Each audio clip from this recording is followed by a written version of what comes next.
All right, well, we will kick this off. So, thank you to everybody for jumping in and joining us today to discuss redefining sales and marketing and turning disruption into opportunity. We're super excited to talk with you guys about this. I'm very excited about who we have here, and I'll let them introduce themselves here in a minute.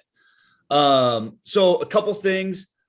We will be sending out this recording after the fact. So if you got to jump early or somebody else wants to take a peek at it, we will be sending that out for you all to share. If you're looking at the different kind of boxes at the bottom, there's a chat box and a Q&A box. As questions come in, and we'd love to get some questions in here, if you could put them in the Q&A box, that would help a ton. The chat box a little bit harder to monitor and kind of keep up with. So if we could put those in there, that would be great. And so with that being said, my name's Nick Life Loop. And again, really excited to have everybody here to join us for this exciting and awesome panel. Introductions and get going. We lost you there for a second, Nick. Uh-oh. You got me now? Or in Chicago internet. Am I back? Yeah, you're back. Yes. Can't lose our host. No. If I do, just keep going. No, we'll figure it out if you're out of here. Exactly.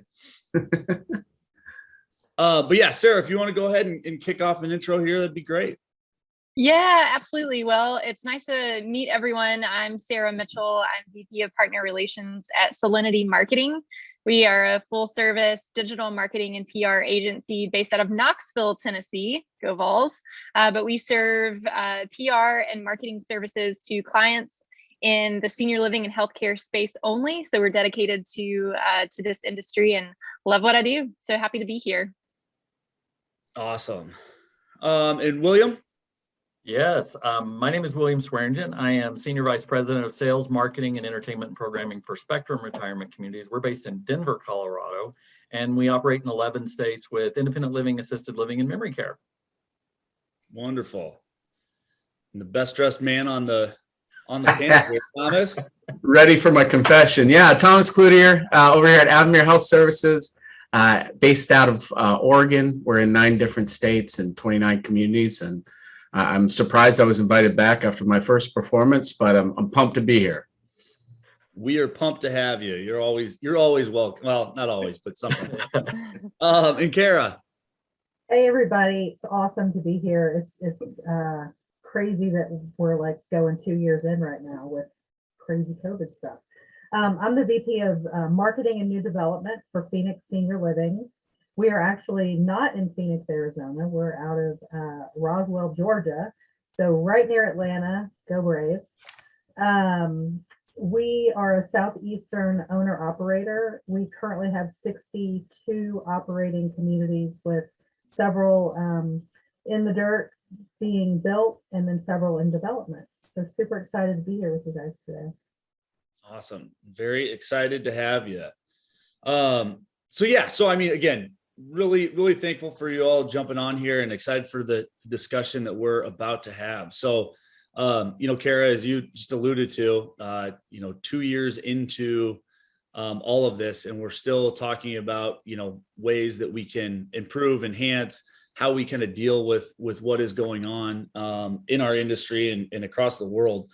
But, as we look at doing a number of these panels and try to get really just kind of education out to the market from thought leaders like yourselves, we're always looking at new things to discuss and things that basically are going to help our industry, right? And so, Sarah, I saw a post that you made on LinkedIn probably a month ago now, that talked about your experience at looking at, senior living with your grandfather. And it really kind of sparked this idea that something does need to change, or we need to look at it at a new way to really present and sell to this new resident that's coming in, pandemic, post-pandemic, and really just as things are ever changing. So, I mean, I think just to kick it off, I'd love for you to just kind of share that experience, and we can kind of go from there. Absolutely. always happy to talk about my poppy, which is what that LinkedIn post was crafted around. So just a little bit of context. As I said, I'm in marketing day in and day out. Our team is developing and designing beautiful brochures, online digital websites, social media, and doing a lot of branding for communities that I, for the first time, was able to shop for with my granddad, Poppy. So the backstory is he is 87 years old, incredibly independent, lives on a farm, still bakes pecan pies, still uses the treadmill and walks on the treadmill every single day. He's looking to downsize and he wants to come to East Tennessee. So I, being the granddaughter that's in senior living in East Tennessee, was tasked with finding a couple of options for tours for an independent living option. So my parents came up, Poppy came up, but before that, the online experience that I walked through with filling out a few online forms through email correspondence, some phone calls, when I had checked marked that box of I preferred to be emailed or text back, I just began to experience this for the first time in what a senior living shopper would experience. And so from really that point to the end of the tours, which were incredibly eye-opening, dating back to, as I said, completing that form online, trying to get a little bit of information, set up a tour, and then go into the community and look at and see what their community was like. It was pretty eye-opening, as I said. So fast forward, we set up 4 tours in East Tennessee. The first 3 were, gosh, a little bit devastating, just because there were so many things about my granddad that were unique about him that my family felt like was probably a little bit different than many people shopping for senior living, especially with him. This was a choice. There's no health emergency that has caused us to look for senior living. And so I realized after the first 3 tours, no one really knew about him. They had not asked questions about what he liked to do during the day. They had no idea that he was still baking pecan pies or still working on the treadmill every day, but they were having these beautiful folders, these cool name tags, the showrooms that were immaculate, but no one really knew that he wasn't really interested in that. He wasn't interested in the theater. He wanted the gym. He wanted to see where the dining was, where the coffee was. And so through that experience, my eyes as a marketing person was really opened, because I realized the questions that need to be asked about the person that's living in the community dates way back to that initial inquiry, whether that's a phone call, an email, an online form. And so that really has shaped, even in the past month or so since that post, Nick, it's really shaped the way that our company is viewing how the shopper experiences what we're producing. And I mean, I think it's something that we look at, not only in senior living, right, but just in anything that we do. Needs to be personalized and needs to really understand who that consumer is in a good way. And I think, again, as we talk about what happened with COVID, right, and pre-COVID, it was we could kind of maybe get away with, here's a couple of the nice things, and you're looking at where to move into, and you'll kind of come and move in anyways, right? But with what's gone on with COVID, with the way that senior living's been viewed in the media, right, and there's unfortunately kind of this bad taste in people's mouths, that we really have to look at the individual themselves. And again, all of us on here are super excited about where senior living is going. And I think, overall, we'd love to see even the younger independent folks move into these. And I think they want to. And it's just going to be, how do we change our message a little bit to really get that across? Again, I had a similar experience with my grandparents who were in good health and were looking at different options. And they were not happy with anything they found. And they ended up just buying a new house, and they probably will now never go into senior living until it's, really necessary for their health. And so if you really can just dig in and understand the resident, the prospect themselves, and, not, sell their lifestyle to them, right? This is what you like to do, and this is how we can accommodate that and actually enhance that and take that to the next level. And I think that's kind of where we'll see some things change. I mean, anything, any other input from you guys on kind of that experience and what you've seen? I think that kind of what Sarah's talking about is something that's been prevalent pre-COVID as well. I think COVID has just shined the light on it. It's like the roach in the room that's got nowhere left to crawl. And as an industry, we have just repetitively created this sales approach, which I'm not sure it ever truly worked. But to your point, Nick, what it did create was a comfort zone that we lived in, that if we show the salon, we show all of these things that I like what Sarah said, it doesn't matter. Those physical spaces don't matter. Like, I'm balding. Don't show me the salon and tell me where I can get the haircut that I don't have. Hey, you can get a good little, good little head shave going. When they're with you. Care, right? But know who I am, and know, to Sarah's point, ask that question that's important so that I can talk about the things that are going to be relevant to you. And we still struggle from a sales perspective with feature dumping. And we're reluctant as an industry to be disruptive, to really self-reflect and walk away from these things that don't work. And if we don't do it, we're going to continue to be a disappointment to the consumers like Sarah. Yeah, agreed. I'll just jump in here with a quick story. I mean, my father has Lewy body dementia and got diagnosed about 1.5 years ago. And my team members on here hear me talk about it all the time. And I think through the lens of my mother all the time. And it's early stages. Obviously, she has me, similar to Sarah. I'm the expert in this space. It is different when you're on the other side, but certainly the place, wherever she looks, needs to be clean. It needs to present well. But at the end of the day, she's not going to choose a place based on any of those things. She's going to choose who connects best, who understands her situation the most, and who wants to help her the most. And it is shocking at times, and our team talks about this all the time, but how bad we are at this sometimes, how bad we are at truly and genuinely connecting with somebody else. And again, luckily she has me, but that story's across our country everywhere, where she'll show up to places, I guarantee it, and that customer service and that connection won't be there. And that's what it's about. And again, we all have to be, I look at, I don't know who else on this call, but I mean, at night I scroll websites. All of our websites are beautiful. We show off this wonderful virtual tour. The cottages, some of your places are incredible. I'd move in tomorrow, honestly. But at the end of the day, when I walk through your doors, that's important, but it's not going to be the thing that drives you to sales, in my opinion. Agree. Absolutely. And I mean, I think, again, it's kind of taking a step back and thinking of this from every experience that we've had, in really anything that you do, right? I mean, you look at a hotel, you want to go to this hotel and it's this many stars and they're all going to be similar across the board. But from the second you walk in, if the experience isn't there, you're never coming back. And, I think that that's kind of, really the other piece of this, right? Is how do not only we really challenge our teams to, customize and really connect with that prospect as they're in the process of looking at this, but then, how do we basically continue that experience for them afterwards, right?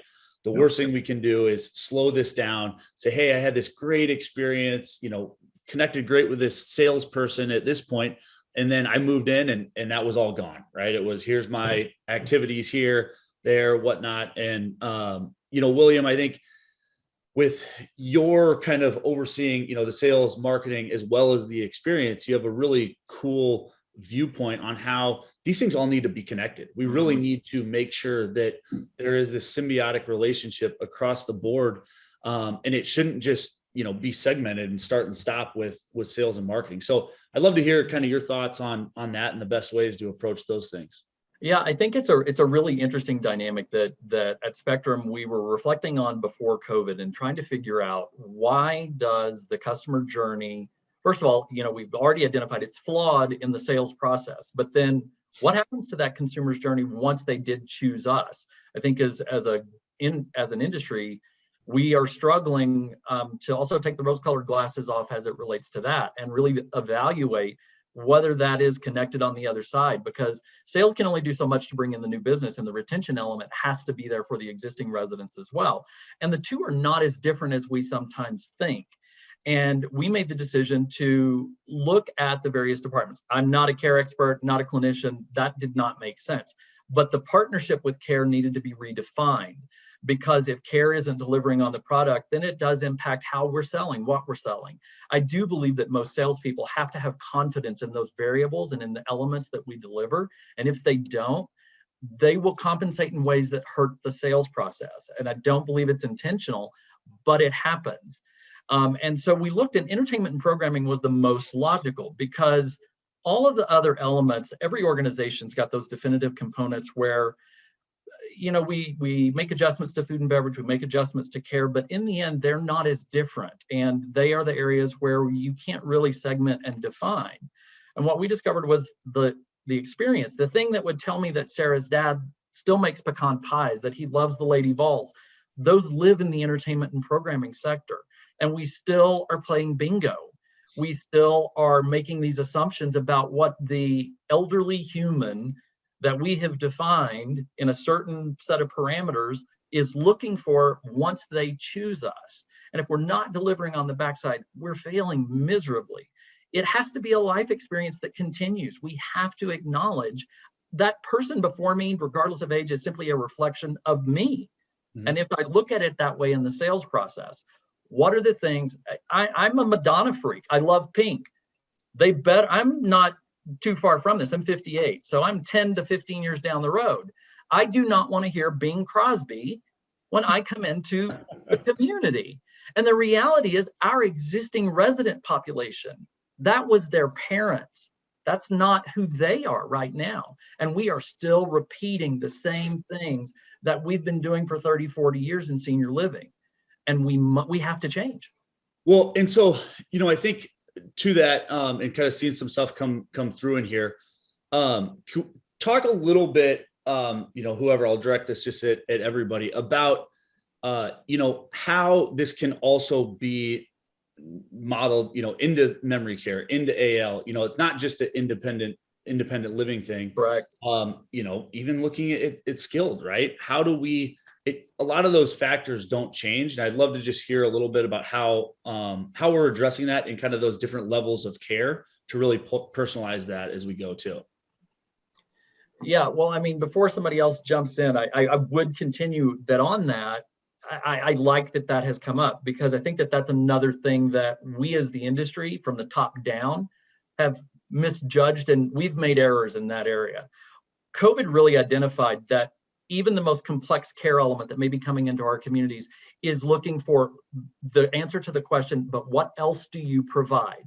We are licensed providers within assisted living and memory care in every state that all of us operate in.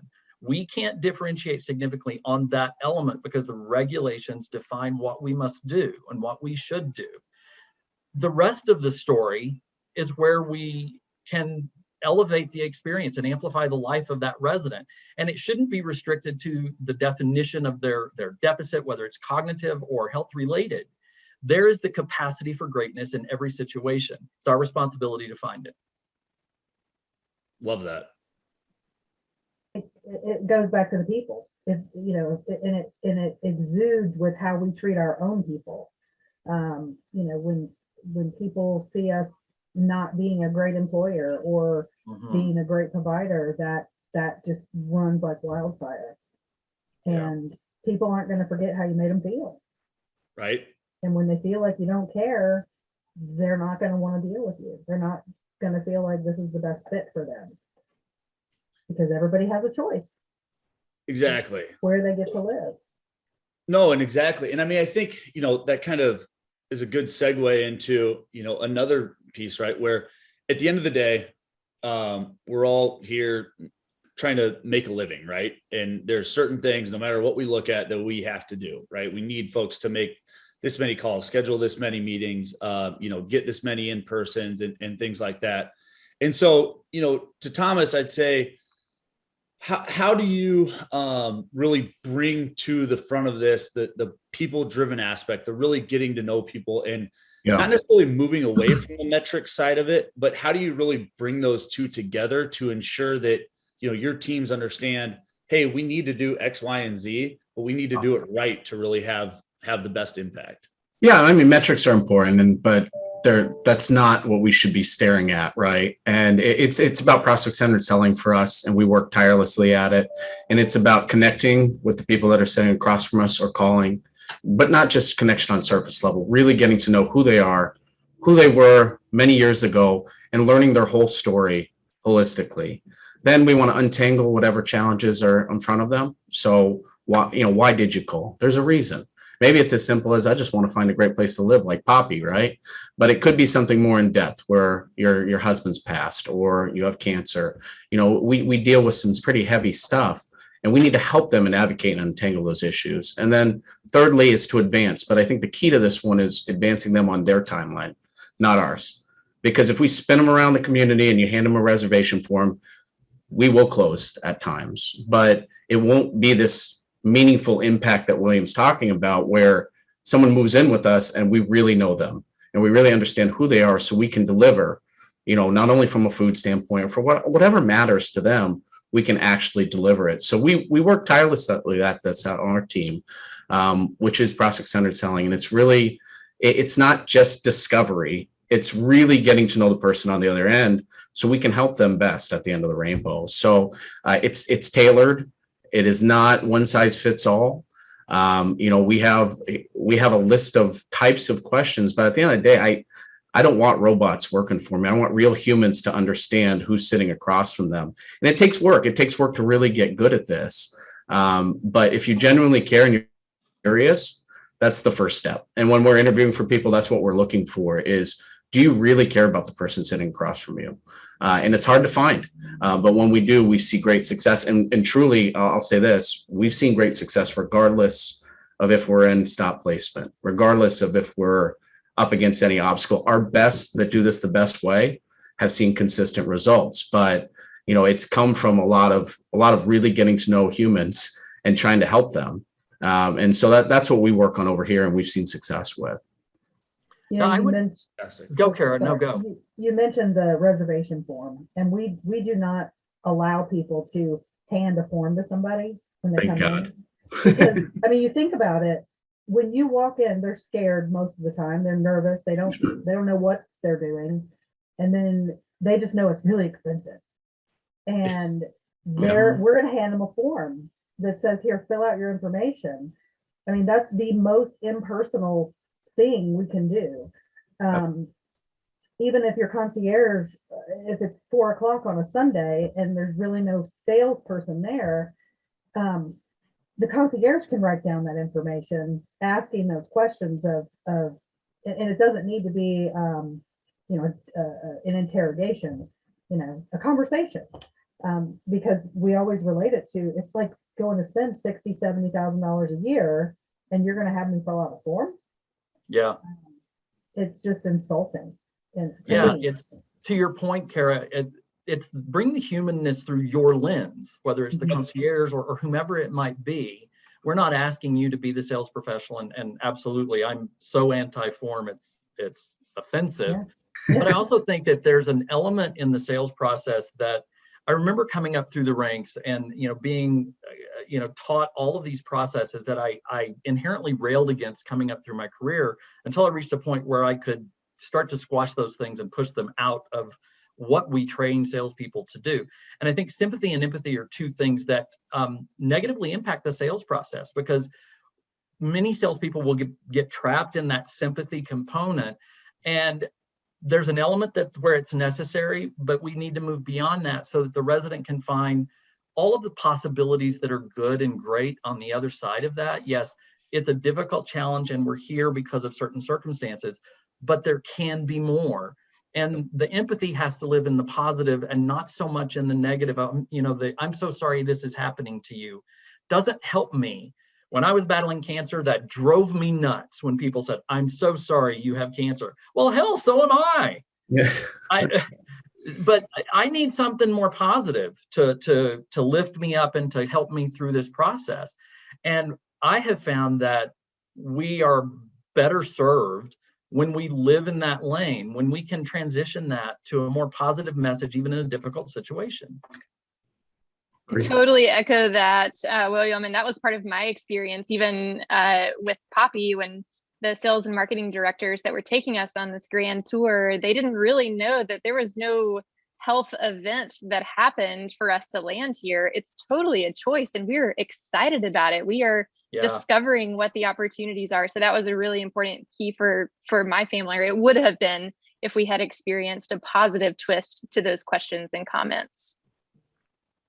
And I mean, I think you hit it on the head, right? I mean, the empathy has to be there. It has to be in, in everything that we do, but how do we just take that to the next level? And that's where, not only the results, which again are super important, but the experience throughout the entire process will then be here, right? And then, reiterating that to the operations team across the board, the culture team, the resident experience team, this is what is going, and this is how we can take, this negative event and turn it into this grand positive for everybody, everybody involved. And I think when you see that across all of your, your residents, your prospects, your operations teams, right? It just changes the culture within the community, and you can walk into those communities and just feel the difference, right? You feel the vibrance, and it's not this, I feel so bad about what might be going on. It's that, oh my gosh, look at the way that these folks are living. They're so excited. They're so happy. And sometimes, like you said, it's people inherently want to say sorry and feel bad, and we should, right? But a lot of the times the person on the other end doesn't feel that same way, right? They want to see how this can be changed and how they can live their life to the fullest. And, you see a lot of folks that have gone through a lot of different things, and you look at their outlook on it, and it's so much different than others that might not have. So I think that's such a great point, William, on where you're at there. So, I mean, I think, the other piece of this that we saw a couple things coming through here too, that really feeds into this is, sales and marketing is not just sales and marketing professionals, right? So how, and this is kind of directed at anybody, but, how do you get kind of everybody involved in that process? And is there a way to help kind of train, those others, your clinicians, your dining, all of those people to be, have an impact on this? I mean, hire for passion, and it has to start at the top as far as what's the Kool-Aid we're making. Every company has their own culture, but every community also has their own internal culture, and it should echo and mirror the company's philosophy and beliefs. But if you have a leader that's not on board and not sharing the reason why we're doing what we're doing, there's your first problem. But your team has to believe in you, and you have to believe in them. And I think you can't expect to have a solid tour if you walk past your housekeeper and you don't engage. You don't know that her kid had a t-ball game last night, or that her mother's coming over from another country to visit. Like, that's what people feel. And if we don't do that across the board in all of the community, the customer's going to feel that. But you have to get your team to buy in and collaborate, include them in the process. Yeah, I agree with that, Kara. And I think that in looking at some of the comments in the chat, I think that there's another thematic element that, oddly enough, here at Spectrum, we're in the middle of a 3-day meeting with our regionals from every discipline on this topic. And one of the things that I think some of the people are asking is they're seeing it attempted at their community level, but where are we, the senior leadership in their organizations, in driving this message home? Because I think you're absolutely right. It starts at the top, but if everybody at the top is not on board with a redirection or a willingness to take rose-colored glasses off and go, maybe we are not great at this, and we need to rethink how we're pushing a message down. Someone in our group this morning asked a question and wanted to know the difference between intimidation and empowerment. And I thought it was a really interesting question that I think a lot of the top brass, which includes many of us on this panel, in our organizations have to start being more willing. The four of us are lucky. We all think this way. We're working in organizations where that message is being heard and there's a willingness to convey it. The great challenge, as we were all prepping before this, is that I don't think all of senior living is going there. And that's what's got to happen a lot more fast than it is.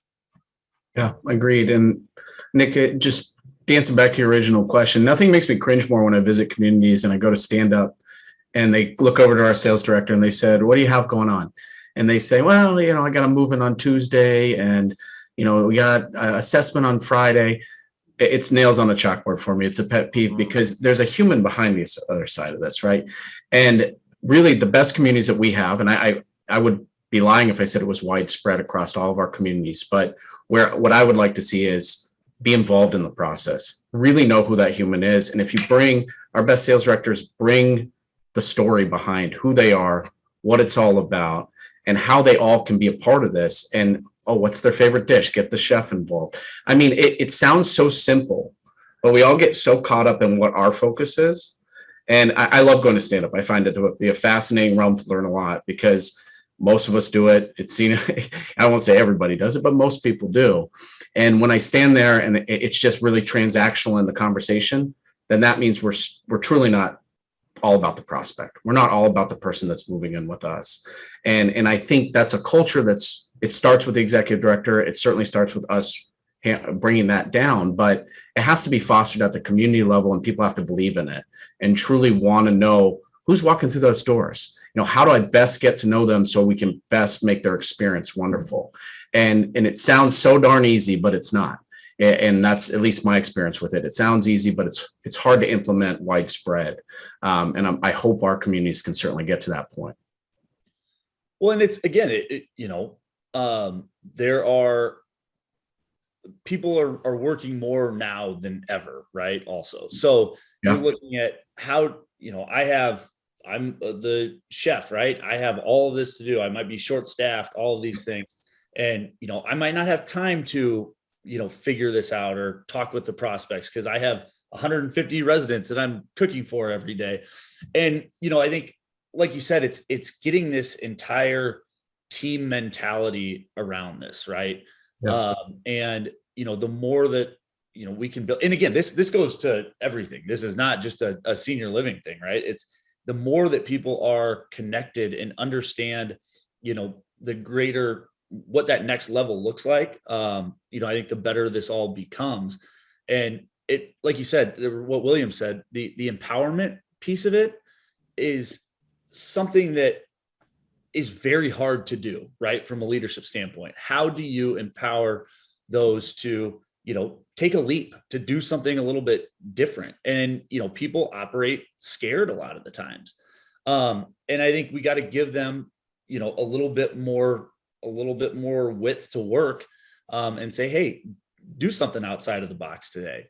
I think one of the things that we do at LifeLoop or have talked about doing a little bit more and getting people involved is like, let people sit in on some of these other meetings, right? Have people understand what's going on within all areas of your community and your organization. I've heard from a lot of folks that we work with where, right, you'll have kind of switch roles for half a day where you'll have folks come in and really just see what everybody else is doing, because the empathy piece of it isn't just to that prospect or that resident, but it's really to what each person is dealing with on that staffing side every day.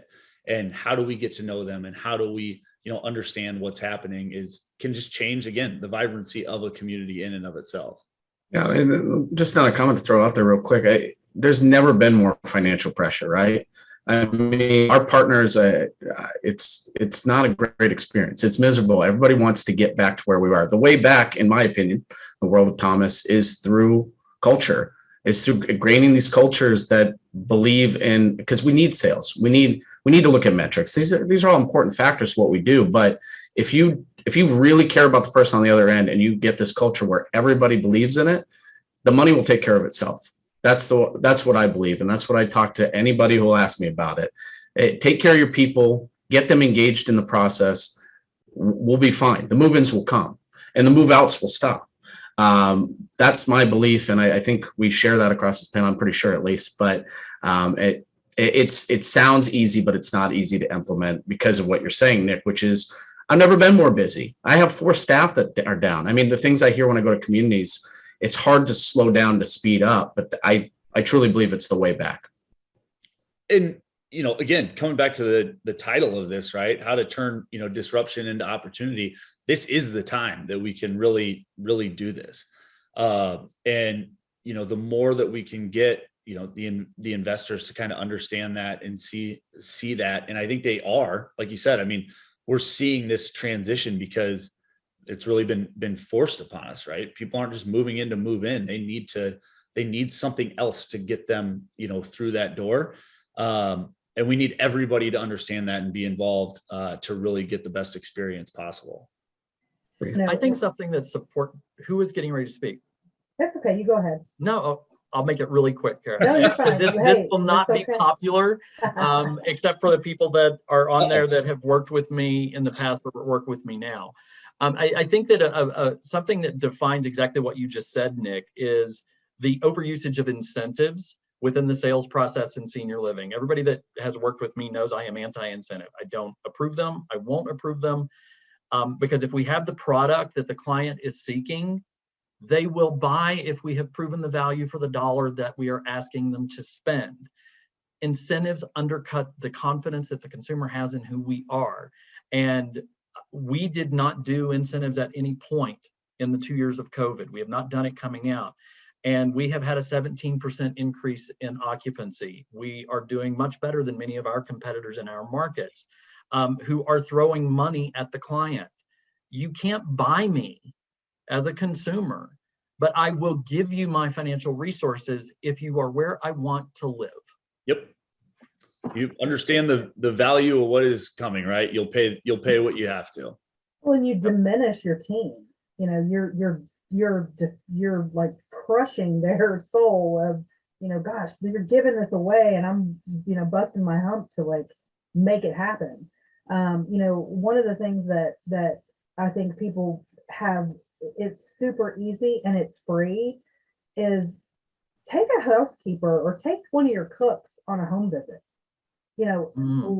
Include them, let them see a little bit of the madness. Why does it matter? What are you going to see? When you go do a home safety check, take your facilities person, include these people. You're going to get their buy-in. That's an interesting point, Kara. And yeah. One of the things that we hear so often on discovery calls with Salinity Marketing is this pressure. So the pressure on the executive director or the operator, who ultimately the bottom line is the bottom line in occupancy. But how do we support the people that are in the marketing positions, the sales positions, to equip them to be able to have this focus on person-centered care, but also to achieve their goals and their visions and their journeys in this position? So a couple of things that we hear often are, how do we make, for example, an email automation that is so tailored and custom to what the consumer wants and how they want to receive that information, whether that's an email response, whether that's a phone call back or a text message back. Like, whoever thought of texting the adult son or daughter back? But I think it's that narrative and that goal of making sure the pressure is off of your sales and marketing people and those directors, that they are also equipped with the tools that they need to be able to have this person-centered approach while still maintaining and achieving those goals. I would love to hear some feedback on, is there a focus of that for you three operators? And what is that? What is the weight of knowing the pressure that's on your team, but also the occupancy pressure, and how much budget do you invest in that to make sure that the marketing is cohesive with what the goals are?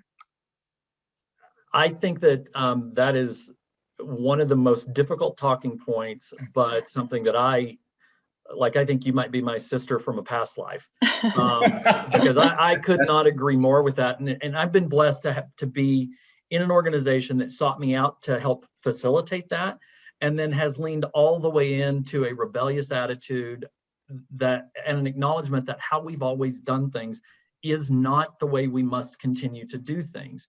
And I think that's the hardest thing for many on the panel. And I think it kind of, what you said and the question you're asking, Sarah, kind of ties into one of the comments that just came in from Alex Smith. That's, with so many great senior living communities, how do you truly differentiate yourself so that the family sees the value? I think the totality of it is that those of us in the leadership positions that evaluate the benchmarks, evaluate the data, we've got to start looking where it is we're choosing to put our money, and the money needs to be where our mouth is, and we've got to walk away from a little bit of that. I think that it is extremely disheartening from a frontline sales position if our only kind of approach is, well, we've spent the marketing dollars on this print component, it generated X number of leads, so you therefore should have had X number of deposits created. That is not human, that is not personal, and that takes out of the sales process my ability to develop a relationship, because I'm not focused on the relationship. I'm focused on the revenue producing component of it. The problem is I can't get the revenue producing component if I don't focus on the relationship. So there was also a comment in here earlier of a chicken and an egg situation, and it's true, but we're the ones that created it. The frontline salespeople didn't create that. We have defined for them what this looks like for years in senior living, and we still have an unwillingness, it's my favorite word right now, to step back and listen to them, to understand what it is they're telling us about the market. And one of the things that I want our salespeople to focus on is, it's okay if you lose a deposit. Because in that competitive landscape, all of these organizations that are represented here have great properties. But I choose a restaurant because the restaurant is right for me, and I may or may not like it, but it does not mean it's a bad restaurant. So do not demean the value of your community. If you lose one to Avamere, it means that Avamere was the right fit for them, and be happy they made a decision, because that is the win, is a decision was made. Get your piece of the pie, and it's the only piece of the pie we should be concerned about. Well, and I mean, I think that's an unbelievable point, right? If we bring up the level of what is happening in senior living, everybody wins, right? We all win, the investors win, and most importantly, the residents win, right? And, Kara, I think one of the things that we talked about, right, is this entire aspect of quality over quantity, and, how we really kind of build that into what is going on. And I think, that hits it on the head. The quality of senior living overall increases. Everybody has, greater success. So Kara, I'd love to hear just kind of a little bit more from your side on that too. Well, I mean, let's face it, we're not in a transactional business. We have all these savvy CRMs and all these, you got to do this many this day and this many that day. And, but I would rather somebody have, 2 tours in a week, but they were purposeful. They had meat to them. They had, amazing notes from the exchange. Because the questions start to come when you've made your 80 calls, you've done your, 20 home visits a month or whatever, and you got nothing because you're not connected with people. It's about people. We're people serving people. And, we're not for everybody. Like William said, we're absolutely not for everybody. And it doesn't mean that there's not a place for everybody though. So it's, helping them get to where they need to be. And no, we're not a placement agency. That's not what I'm saying. But people remember that when, okay, well, maybe this isn't a good fit here. So let me help you get to where is going to be a better fit. People remember that stuff. We have a ridiculous conversion ratio from our friends and family referrals, because people, that's your biggest compliment. It should be your biggest referral source. So I think it goes back to, you lose, quite frankly, I think you lose integrity when you start talking about transactions. How many tours did you have today? How many this did you have today? Who cares? Did you go have a purposeful exchange with somebody? Do you know that the social worker likes margaritas and, gets a massage once a month? Like, those are the things that you need to be worrying about. Sounds fantastic. Yeah. Sure does. Yeah. Right. But I think so many people are caught up in the numbers. And data matters. I'm a data junkie. I get it. metrics matter, but they're helpful to make decisions. They're not helpful to close sales. And I don't even really like the word sales in this industry, because I think it's also insulting. We're solution people. We're helping people figure out what to do, not really sell them. So, And I think that's such a, awesome point too, is that, we might not be the perfect fit for everybody. And you tell somebody that short-term piece, right? You might lose out on that one person, but they're going to tell somebody else, or when they have somebody who thinks this will be a fit, right? This isn't just the end all and be all. People remember those aspects of it. mhm. And I think it's so important to, not force something, right? A square peg into a circle, whatever that kind of is, right? Because at the end of the day, it's not going to end well for them at that community. They'll move out quickly, things like that, right? Which is, that's the worst thing that can happen, is somebody move in and you do all this for them for 2 months and then they're out, right? Mhm. So engaging and making sure that what we are presenting is real, and what somebody's looking for and what they can benefit from. Yeah, I mean, I love this movie, but it's the Jerry Maguire stuff, right? Mhm. Instead of having 2 million clients at this big agency, everyone should feel like Rod Tidwell. If you haven't seen the movie, good. They should feel like Tom Cruise and Rod Tidwell. I mean, you should care about the person across from you, that you should know everything about them. And, again, the metrics will flow. I think the metrics and there's a million things we look at. I'm not going to lie to you and say, we don't care about the metrics. They matter, as Kara said. However, the one that I stare at and I focus on is when we've engaged and they walk through our front door, how well do we know them? Because when we do this the right way and we truly get to know the person on the other end, like Rod, the results come. People move in with us. And yeah, we have to call people back. And yes, we want to track our phone calls. And again, this is all important. Our marketing, we've tried a million different strategies. Some work we need the click-through rate and all these things that I look at on a daily basis. However, at the end of the day, it's that type of transaction. Like one of my favorite movies is they should feel completely immersed with someone that cares about them on the other end. And again, easier said than done. It sounds so damn easy, but it's just not. And so I love what you just said, Kara. That was great. Well, there was a comment in here too about, a lot of times this marketing aspect, sales aspect starts at the website or at that first exchange. And, to what Sarah's experience was with, saying, I don't want to be called, and immediately getting called, right? It really doesn't matter after that point how good the rest of it is, because you've already lost, right? Yeah. And we can't be in the mindset that we know what's best, right? And they probably made that call because someone told them they had to make X amount of calls. It's like, Yes, everybody that sits in our seats in every other organization focuses on speed to lead, speed to lead, speed to lead. And speed to lead just means you're going to stumble and trip and lose. That's what it means. Yep. If I say, like Sarah did, email me, listen to the client and email her. Yep. Yeah.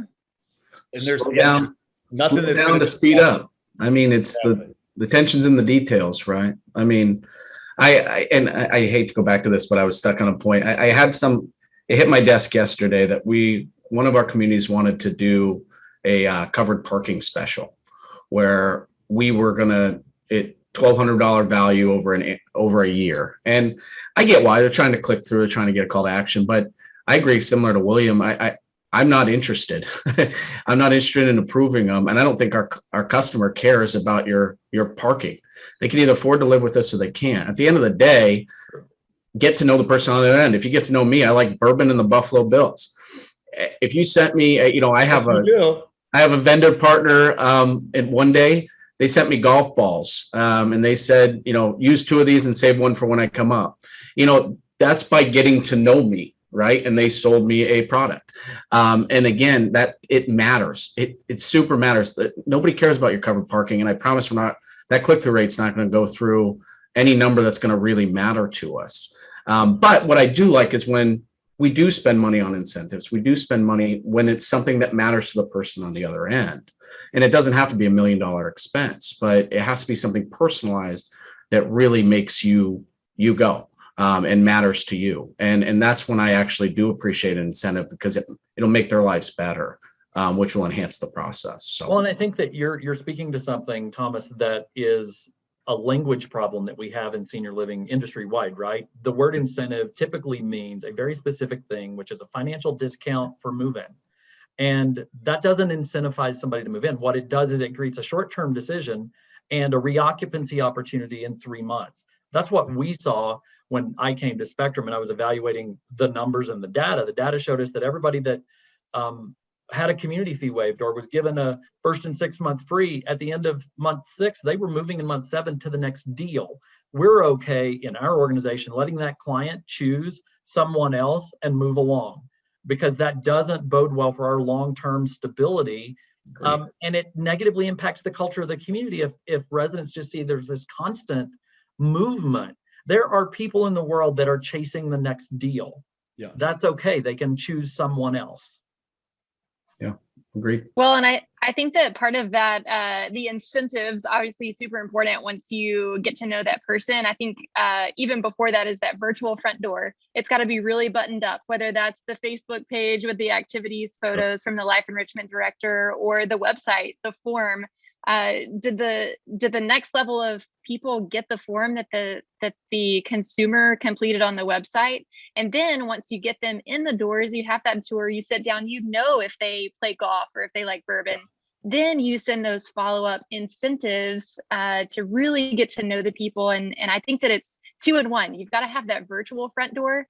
And if that is successful, you get them through your real front door. And that's where the deal is made. That's where the sell happens. I love that, because it makes me question, are we gating the wrong content? Yeah. Yeah. But it all matters today. I mean, I spent 45 minutes in bed watching Spectrum's TikTok, and I just could not have had a better time last night. And I know, I followed, my wife is on TikTok more than I am, but I was in bed. I was like, I'm going to check this out. It's been a while. I had such a good time. I mean, and it gave me an experience for what goes on in your community. It was fun. It was engaging. It mattered. It showed some lighthearted, but it also showed how much your people care. And I kudos to you, but that matters. And in every channel, it matters now. And, honestly, when we go to all of our websites and everything, they look about the damn same by the end of it. So how do we differentiate? Yeah. It's from our people and what they do on a daily basis and telling those stories. We have never told more stories, from deep intellectual, moves across continents type stories about our people to, some great stories about our residents. We have someone that lives in our New Mexico community called Are You Kidding? He's a former clown. We just did a podcast on him. This is stuff that we wouldn't have done 4, 5, 6 years ago, but how do we differentiate? I think it's not really us against them kind of thing. It's telling the stories of the wonderful people that live with us, work with us, and the family members that choose us. And I think that's how we differentiate, and how to get people through that virtual door is through content, is through really good content. Because again, our websites blink once and they look the same. Yeah. And I look at ours every single day, but I don't think that's what moves the needle for people, in my opinion. Well, and I think one of the things, that you hear a lot of, right, when people are talking about, hey, if, this happens to you, this is how we will, make it better, right? You focus on the negatives and how you'll maybe turn negatives into positives, right? And all these things. And we hear about communication to family members. Once someone's living there, always being we hear only from them when something bad happens, right? It's 1% of what's going on. How do we highlight all the positives that are going on? Everybody sitting here, everybody that's working in these communities is in this industry for a reason, and they care about the residents and that experience. And I think it's unique to senior living, right? More than a lot of other areas. And so that storytelling is so important. You think about, 3 years ago, you would have said you're using TikTok to market. Everyone would call you crazy. And if everybody on here has not looked at Spectrum's TikTok, it is absolutely fantastic. It is awesome. Yes. So you should. And again, personalizing that across the board is so important. I know that, Thomas loves bourbon and the Bills. That's why he still owes me a bottle of bourbon from when the Bills lost to the Chiefs a couple weeks ago. But I'll wait for that. But again, it's across every level, every department, and how do we really personalize all of this across the board and not lose something that's already there. Again, I keep going back to this thought that Sarah just said, I don't want to be called, and everybody called her. It's as simple as that. So anyways, we got a couple of minutes left, and I want to just make sure that we get kind of to any of the questions. I know there were some in the chat. There's a lot of chat going on. So if there are any other questions we haven't answered, if you could throw them in that Q&A. As predicted, we got through like half the questions. It happens every time, right? So let's kind of see here. I mean, I think we did kind of answer most of them, so that I'm seeing within this. But is there any kind of closing pieces that anybody wants to jump in and throw in here? I would say just be disruptive and don't be afraid of it. It's the only way that change comes, is to have a willingness to embrace the opportunity that's put before you, and challenge us. We have to be challenged, the leaders, the top echelon of the organizations. We have a responsibility to also start listening a lot better than we ever have. And if we don't do that, all the challenge from the field and the things that they're seeing on the front lines don't matter if our ears are closed. Love that. I do too. I mean, from my perspective, I would say content. I think someone mentioned, the importance of content. We say all the time, content is king. And I think that essentially goes back to leadership, and even people like this panel, and bringing together thought leaders to share our content. What are our experiences? Nick, when you went through this with your family members, when I went through this for the first time, and sharing those stories at our company, Salinity Marketing, we call those love stories of the communities, but it's also content and stories from our perspectives. And I think that that's how we grow, and we share those experiences with each other so that we can talk and debate and collaborate and ultimately move the needle forward. And that's how we redefine and change this perception of senior living. Mm-hmm. Yeah, my advice is be curious, and not just curious, genuinely curious. And if you are in all aspects of your leadership, and also thank you. I mean, if you're on this panel and you've listened to us today, you've probably been through 2 years of it's not been very fun, but it has given us an opportunity to speed up new ideas and truly be curious about what we can do next. And so thank you to all that listened, and be curious about what's going on with the person sitting across from you. Amen. I mean, I think, this is sharing ideas is so important, right? I think we all get locked into this, this is how I do things, and this is how we do things at, Life Loop or at Spectrum. And it's, we have to be open to new ideas. Things have never changed and moved as fast as they are right now. And we, have to be prepared and open to doing things differently. And that starts with that empowerment from the leadership side. If you don't have, if you're not doing that today, right, then you lose the ability for anybody within your organization to be creative, to be curious, to think outside that box, right? I mean, sending those personalized pieces, right? That's something that, some people might be scared to do because they're told they can't, or it's outside of their budget or things like this. And so, I think getting folks together and having these conversations is so important for everybody to kind of hear what others are doing, get different ideas, share these ideas, and just kind of change senior living for the better. So let's fire it up again in a couple months. It's a good group. Yeah. I agree. Thank you for the invite. This was fun. Yeah, it was a good time. Absolutely. Thank you, Nick. No, thank Yes. you all so much. I really, really appreciate it. Thanks to everybody that attended. We'll be sending this out to everybody here that attended, as well as if they were unable to attend but registered. And feel free to share it with anybody. And if you have any questions for myself or anybody on this panel, feel free to shoot them my way. You should have my email from probably 3 or 4 that were sent to you, and I can get them in the hands of the right people. So hope everybody has a great week, and thanks again to all. Yeah. Thank Be you. well, Bye, everyone. everyone. Bye, Thanks, guys. everybody. Thank you. Thank you.